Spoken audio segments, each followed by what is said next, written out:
있습니다. 이진동 차장님하고 오동훈 공수처장님 같이 좀 들으셨으면 좋겠어요.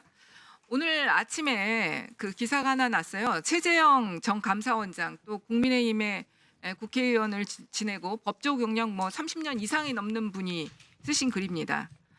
군 병력을 국회의사당에 진입시키고 국회 활동을 금지하는 포고령을 발령한 것만으로도 중대하고 명백한 헌법과 법률 위반에 해당된다. 탄핵은 불가피한 상황이다. 현 상황도 탄핵 사유에 해당되지 않는다면 앞으로 어떤 권력자도 대화 협력을 통해 나라를 이끄는 어려운 길보다 군 병력을 이용한 비상조치라는 쉬운 수단을 사용하려는 유혹에서 벗어나지 못할 것이다. 우리 정치는 1960년대로 퇴행하게 될지도 모른다. 이런 글을 페이스북에 올리셨습니다. 그러니까 거의 윤석열 대통령을 옹호하는 친구가 보낸 글에 답장글로 보내신 것 같은데요. 이게 저는 기본적인 양심이 있는 법조인이라면 당연히 생각할 수밖에 없는 사고라고 생각합니다. 어떠세요? 이진동 차장님. 네, 의원님, 그 부분에 대해서는 현재 헌법재판소에서 재판 중인데 그 관련해서 제가 말씀드리는 건 적절치 않은 것 같습니다. 오동훈 처장님은 어떻습니까? 공수처는 직권남용죄와 그다음 내란죄에 대해서 수사에 적극적으로 나선 이유이기도 합니다. 예. 네, 이게 저는 정말 상식적으로 누구나 동의할 수 있는 길. 사실 그리고 최재형 감사원장 그리고 최재형 전 국회의원은 국민의힘 사람이잖아요. 그런데도 이 법조인으로서의 기본적인 양심은 가지고 있기 때문에 이런 글을 적으셨다고 생각합니다. 지금 이 모든 사태가 벌어진 건 수사권 논란이나 이런 것들이요. 정말 대통령이 자신의 권력을 유지하기 위해서 친위 쿠데타를 일으킨다는 생각을 누가 할 수가 있어요. 아무도 못한 거예요. 제가 이런 생각을 했다면 공수처법을 처음 만들 때 당연히 수사 대상에 내란죄를 넣었을 겁니다. 지금 근데 아무도 사실 생각 못한 거죠. 모든 것이 생각도 할 수 없는 윤석열 대통령의 이 독단적인 계엄 사태로 인해서 이 나라가 이 모양 요 꼴이 된 거예요. 그리고 아까 공소유지와 관련해서 말을 하던데요. 진도장 제가 보니까 이 사건은 공소유지가 그다지 문제되지 않을 것이라고 생각합니다. 왜냐하면은 수사권 논란이라든지 이런 거에 비춰 보더라도 지금 대부분의 가장 중요한 증거는 군 사령관들, 군인들의 진술이 무엇보다도 중요하겠죠. 지금 실제로 명령을 수행한. 그런데 군인들에 대한 조사는 다 군 검찰에서 이루어진 거죠, 지금. 대부분 그렇습니다. 네. 거의 이루어졌기 때문에 여기서 증거 능력이 특별히 문제될 것이 없습니다. 그리고 경찰에서 이루어진 수사가 또 많습니다. 대부분의 중요한 증거와 자료들은 군 검찰 또 경찰에서 이루어졌기 때문에 행여 뭔가 문제가 생기는 요소가 있다 하더라도 제가 보는 윤석열 대통령의 공소유지에 특별한 문제는 생기지 않을 것이라 생각합니다. 그럼에도 불구하고 검찰에서 윤석열 대통령 수사에 대한 공소유지 철저히 해주시길 당부드립니다. 예, 알겠습니다. 네, 됐고요. 김주현 민정수석님 앞으로 나오세요.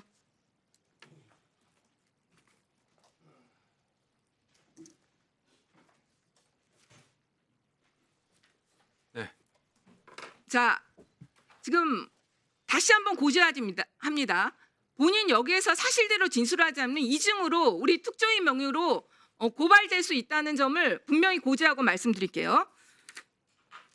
뉴스에서도 났지만 김용원의 검찰 출석과 관련해서 검찰이 김용현 아내 명의 휴대전화로 출석 요구 요청을 하고 12월 6일 날 김용현이 대통령과 통화해보고 말씀드리겠다. 그렇게 얘기했습니다. 그리고 김용현이 윤석열 대통령에게 전화해서 지금 출석해도 되겠습니까? 그러니까 윤석열이 민정수석과 협의해보라. 그 뒤에 김용현이 검찰 이진동 차장님하고도 통화한 거죠. 결국 이진동 차장님하고 통화해서 검찰에 출석했습니다. 이 과정에서 김주현 수석님 역할 하셨습니까? 안 하셨습니까? 저는 역할을 안 했습니다. 전혀 안 했습니까? 통화한 적도 없고. 명백하게 이제까지 있었던 일을 지난번까지 제가 선서하고 다 말씀드렸습니다.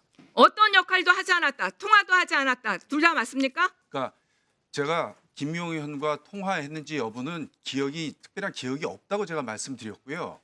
근데 그게 전제가 되는 거는 제가 검찰하고 무슨 얘기를 했어야 할 거 아닙니까? 일체 그런 일이 없습니다. 지금 김용민이 거짓말할 이유가 뭐가 있어요? 둘 중에 한 명은 거짓말하는 거죠. 그러면 아니 그러니까 제가 검찰의 김용희 의원의 출석과 관련되는 무슨 얘기를 했느냐 거기에 대해서는 그런 일이 없다. 이렇게 명백하게 제가 말씀드립니다. 질문을 제가 바꿔서 물을게요. 예. 네, 김용현에게는 검찰에 출석하라고 그럼 조언을 하거나 그런 유의 이야기를 한 적이 있습니까? 없습니까? 검찰하고의 조율이 아니고요. 김용현에게요. 그때 당시의 상황이 어디에 어떻게 나가시라 말라 이렇게 얘기할 수 있는 상황은 저는 아니라고 생각합니다.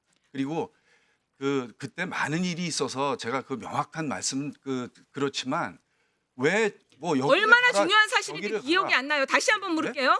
김용현에게 예. 김용현의 출석과 관련해서 조언하거나 전화하거나 어떤 행위도 한 적이 있다 없다. 기억이 없어요. 거기는 김용현하고는 제가 통화한 기억이 없고 검찰에는 제가 지금 일체 본인이 얘기한 바가 빠져나가려고 없어요. 그러는 거예요. 그러니까 기억이 어떻게 안 납니까? 기억이 있다 없다로 얘기하시라니까요. 있다 없다. 그때 당시의 상황을 의원님도 지금은 그렇지만 그때 당시는 여러 가지 일들이 굉장히 충격적이고 복잡한 상황이었습니다. 본인이 있다 없다는 얘기를 못하고 기억이 없답니까? 기억이 없습니다. 있다 없다는 얘기 못한다. 예, 기억이 없어요, 제가. 예. 아니 차장님 네. 선택적 기억을 하고 계신 것 같네요. 다른 것은 다 기억하시는데 왜 전화 통화는 기억을 못 하시죠? 아니 그때 당시에 있었던 그 많은 일들을 어떻게 제가 다 명확하게 말씀을 드릴 수가 있겠습니까? 다만 그 일이 지금 저를 지난번에도 말씀하셨던 거는 검찰하고 어떤 무슨 얘기를 해서 수사에 무슨 영향을 미치려고 한 거 아니냐 이렇게 저는 받아들였고 일도 하나도 그런 사실이 없습니다. 아니, 이게 그런 사실이 없다 예. 치더라도 김용현 전 장관하고는 통화한 그 자체를 기억을 못 한다 이 말씀 아니신가요 지금? 아니 그러니까 통화한 사실이 있냐 이렇게 물어보셔서 통화했는지 여부는 제가 특별한 기억이 없다고 말씀을 드렸어요. 그런데 김용현의 출석과 관련해서 제가 뭐 영향력을 행사하거나 그런 바가 없습니다. 아니 관여한 바도 없고요. 존칭을 좀 붙여주세요. 김용현 예, 김용현 전 장관이라고. 장관님하고 예. 그 출석에 관련해서 제가 무슨 검찰에 무슨 얘기를 하거나 영향력을 행사하거나 했으면 아니 그게 전제가 되지 않으면 뭐 제가 굳이 그쪽이랑 얘기를 할 이유가 있습니까? 네 알겠습니다. 이따 추가를 하십시오. 자 박준태 의원님 질의해 주십시오.